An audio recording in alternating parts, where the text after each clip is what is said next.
Martin's Cove is a historic site in Wyoming.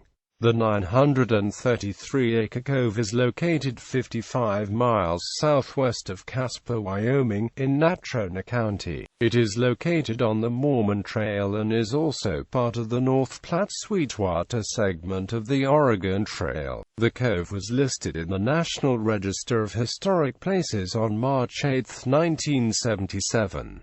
History. In November 1856, about 500 Mormon emigrants in the Martin Handcart Company were halted for 5 days in the cove by snow and cold while on the way to Salt Lake City. The Martin Handcart Company had begun its journey on July 28, 1856, which was dangerously late in the season and would ultimately lead to the disaster. Although the number who died in the cove is unknown, more than 145 members of the Martin Company died before reaching Salt Lake City. A few days prior to their arrival at Martin's Cove, the company was met by a small rescue party with food, supplies, and wagons that LDS Church President Brigham Young had sent from Salt Lake City, Utah. On November 4, the company and rescuers forded the bitterly cold Sweetwater River and sought shelter in the cove. That evening a powerful north wind blew the tents to the ground.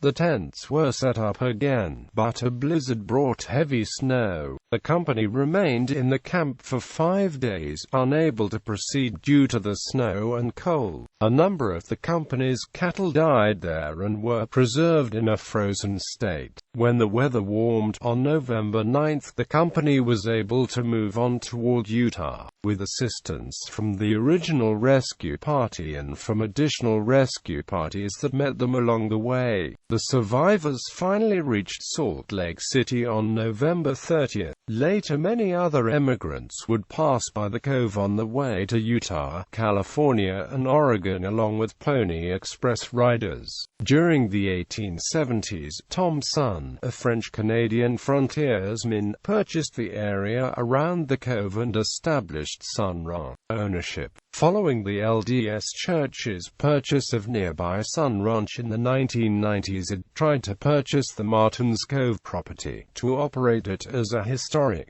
site. In 2002, a congressional bill for the sale of the property passed the House but then stalled in the Senate, due to worries about the sale of public land to a religious group. The concerns were mainly the result of the land including areas commonly used as campgrounds by emigrant trains, the Pony Express, and other landmarks such as Devil's Gate. As a result, the Bureau of Land Management, part of the Interior Department, had to negotiate a long-term lease with the church. This lease was signed in 2004 and allowed the church to manage and maintain the property for 25 years. In 2006, a settlement following a lawsuit by the American Civil Liberties Union modified the way the site is administered, and required that the BLM remove religious references from the site and that the church provide a public entrance to the cove through their property. But independent of the visitors center, the church's volunteers at the site were also required to simply answer questions rather than approach visitors with anything that could be interpreted as proselytizing. The site today, about 100,000 people visit the site each year, of which the majority are members of the Church of Jesus Christ of Latter-day Saints. Every year thousands of LDS youth participate in handcart treks through the area near Martin's Cove. These treks involve dressing up in period clothing while spending several days pulling handcarts and camping out along the Mormon Trail. The highlight of the trek is visiting Martin's Cove and nearby Devil's Gate along with the LDS Visitors Center.